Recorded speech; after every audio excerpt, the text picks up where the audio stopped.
merupakan seorang yang berhati mulia dengan tujuan yang mulia pula. Mereka bertugas untuk membantu dokter dan merawat pasien dengan baik, berharap pasien bisa pulih dan kembali sehat.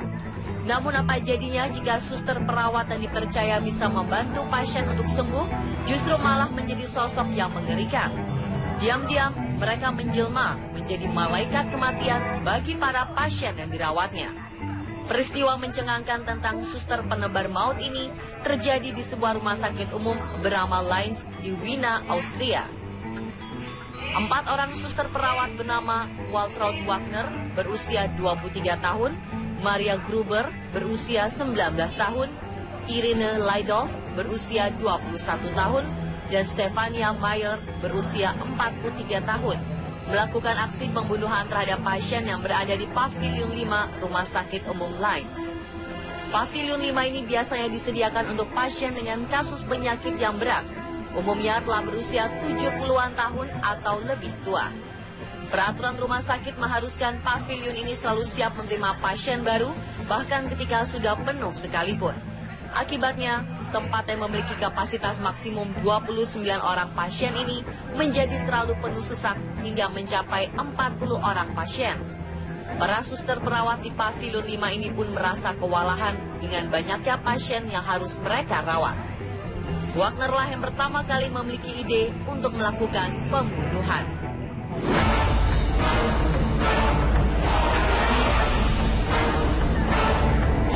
Pencetusnya adalah suatu hari pada 1983, Wagner yang telah menginjak usia 23 tahun tengah merawat seorang pasien berusia 77 tahun.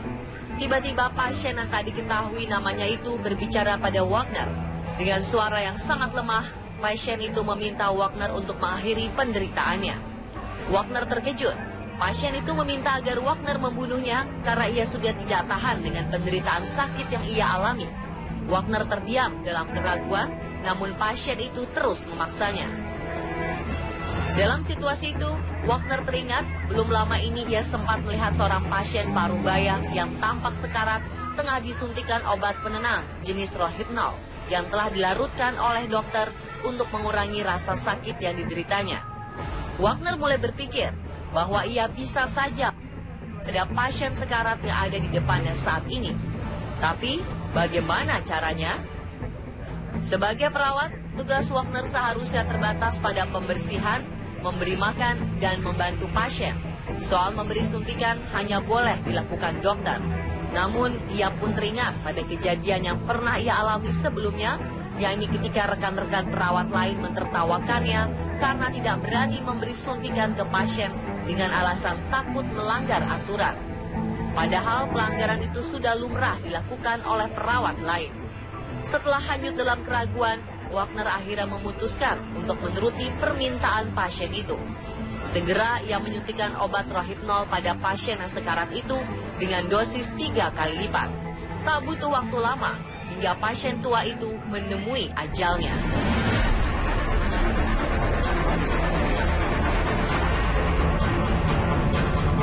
Sejak saat itulah Wagner mulai menemukan nikmatnya memiliki kekuasaan semacam ini, di mana nyawa seseorang ada dalam genggamannya.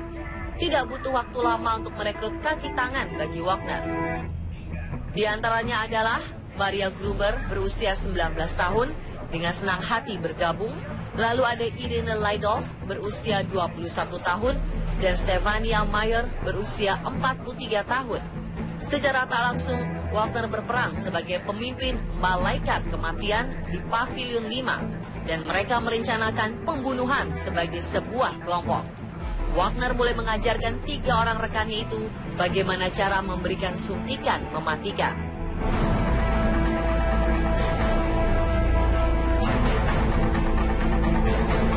Suntikan mematikan itulah yang membuat segala kekacauan di Pavilion 5 itu menjadi mudah diatasi. Jika sebelumnya mereka harus bekerja sangat keras untuk melayani semua pasien, kini pasien-pasien yang dirasa menyusahkan segera saja dikirim ke akhirat. Dalam kamus Wagner, yang termasuk dalam kategori menyusahkan adalah perilaku pasien yang mendengkur, mengotori spray, menolak pengobatan, atau terlalu sering menekan bel untuk meminta bantuan dari perawat. Menurut Wagner, itu sangat merepotkan. Biasanya Wagner akan memutuskan apakah seorang pasien itu dibiarkan hidup atau sebaiknya segera mendapat tiket ke Tuhan. Soal eksekusi, Wagner bisa melaksanakan pembunuhan sendiri, bisa pula dengan bantuan dari salah satu kaki tangannya. Selain metode suntikan, Wagner juga menciptakan satu metode ciptaannya sendiri yang biasa ia sebut oral hygiene care.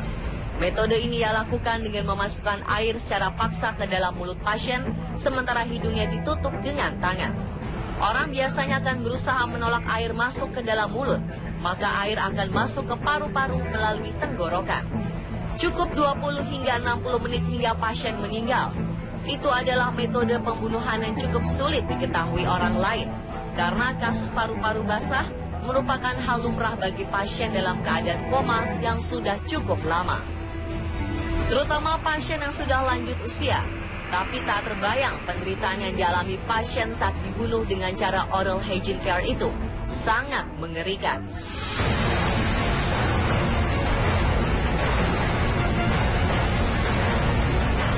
Sejak 1987, hubungan di antara keempat perawat ini mulai sedikit berubah. Meski tetap sama-sama di Pavilion 5, kini pavilion ini dibagi menjadi beberapa bangsal. Wagner dan Meyer lebih sering bekerja di bangsal D, sementara Gruber di bangsal C dan Ledolf di bangsal B. Namun tindakan pembunuhan terus berlangsung. Kematian sudah menjadi rutinitas sehari-hari. Pavilion 5 bagaikan ruang isolasi dunia tanpa aturan tertulis. Tapi bagaimana bisa? Kemana para dokter? Ya, para dokter memang tetap bertugas, namun mereka seringkali meninggalkan tugasnya, terutama untuk tugas jaga malam. Kecuali pada keadaan sudah benar-benar gawat, biasanya dokter akan datang. Tapi itu pun sangat jarang sekali. Itu sebabnya Wagner dan kawan-kawan paling sering melancarkan aksinya di malam hari. Lagi pula kasus kematian di Pavilion 5 sudah dianggap sangat biasa, karena rata-rata usia pasiennya sudah 70 tahun ke atas. Jadi, ya wajar saja kalau banyak yang meninggal, apalagi penyakit mereka sudah parah.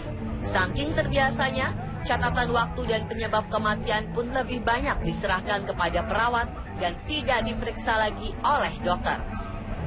Tak hanya itu, selama bertahun-tahun, para malaikat kematian pun seakan dimudahkan untuk melakukan pembunuhan. Karena di Pavilion 5 itu tempat menyimpan obat sering tidak terkunci.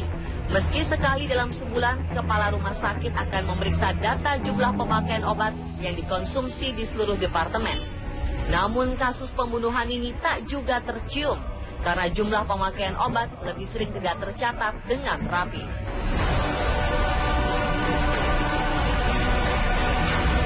Apakah aksi yang dilakukan Wagner dan rekan-rekannya ini terus berlanjut tanpa diketahui orang lain? Lalu apa latar belakang yang menyebabkan Wagner Waltraud menjadi seorang suster penebar maut? Saksikan bagian keduanya besok di On The Spot.